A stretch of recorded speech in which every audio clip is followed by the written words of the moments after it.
The Shadow of Versailles, the German response to the Treaty of Versailles. The end of World War I and the rise of the Weimar Republic. The defeat of Imperial Germany in World War I brought about dramatic changes that reverberated throughout Europe. The chaos of the war's end had left the German Empire in ruins, with the Kaiser, Wilhelm II, fleeing into exile and the political system in disarray. The German people, disillusioned and weary from years of brutal conflict, initially found themselves in the midst of internal turmoil as revolutionary movements swept the country. Yet, in the face of this upheaval, there was an underlying hope that the new government, a democratic republic formed in Weimar, would usher in an era of peace. However, this optimism was not destined to last. In the spring of 1919, as the new Weimar Republic was being established, the Allied powers, France, Britain, and Italy, prepared to impose the Treaty of Versailles upon Germany. The treaty, conceived in the aftermath of the war, was not only meant to end the conflict but to punish Germany for its role in the war's devastation. The terms of Versailles would shape Germany's future for decades and play a crucial role in the rise of extremism and the eventual outbreak of another devastating conflict. Germany's initial reactions to defeat. As the Weimar Republic was being founded, many Germans still clung to the belief that their defeat in the war had not been total.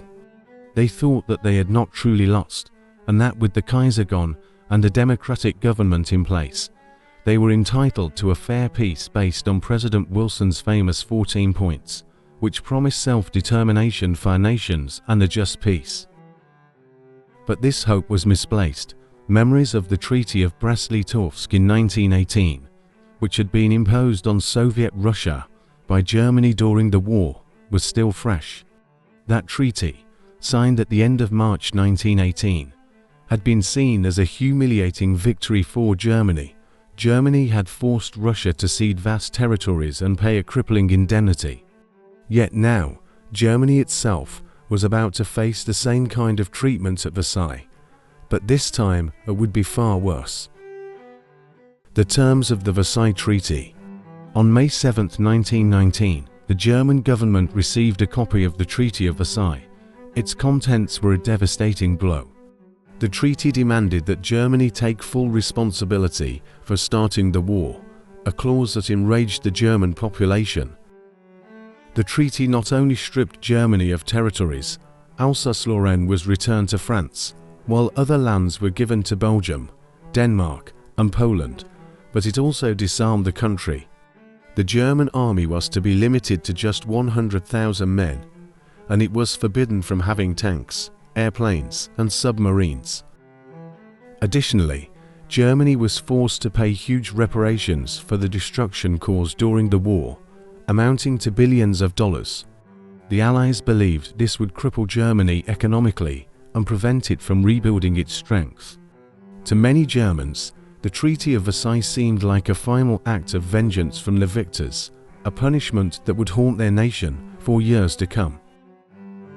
Reactions in Germany. The German people were furious when the treaty was made public. They had hoped for peace, but were confronted with humiliation and a sense of betrayal. On May 8, 1919, Chancellor Philipp Scheidemann declared that the treaty was unrealizable and unbearable. There were mass protests across the country, and many Germans believed they had been treated unfairly, especially considering the terms that had been imposed on Russia after its defeat. This frustration was exacerbated by the treaty's provision that Germany must accept full responsibility for the war. The German delegation in Versailles had pleaded with the Allies to reconsider these terms, but their appeals were rejected. In Berlin, the people cried out against what they called the Diktat of Versailles. Many in Germany felt that the treaty was a betrayal, not just of the nation, but of the principles of justice and fairness. Military concerns, resistance or submission.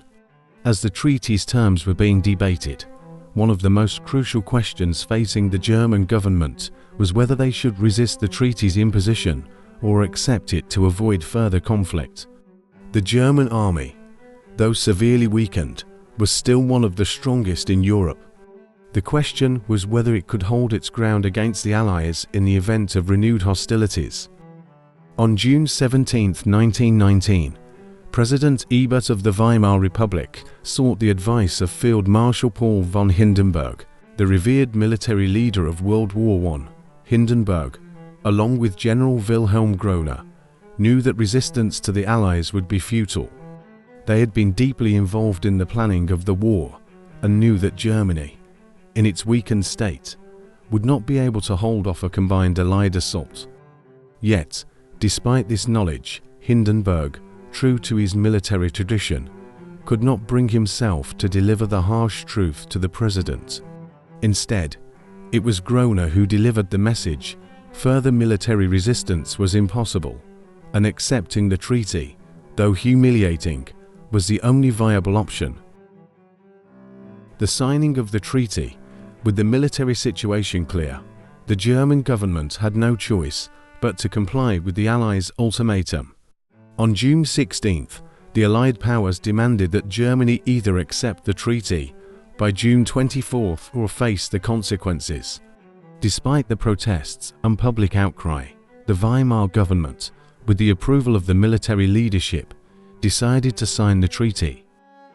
The decision to sign was not an easy one, but it was made clear that Germany had no chance of resisting the Allies. On June 28, 1919, exactly 5 years after the assassination of Archduke Franz Ferdinand, the Treaty of Versailles was signed in the Hall of Mirrors at the Palace of Versailles, France. The aftermath and the legacy of Versailles. The signing of the Treaty of Versailles marked the official end of World War I, but it also set the stage for future conflict. The German people, humiliated by the treaty, would struggle with economic hardship, political instability, and a deep sense of resentment toward the Allies.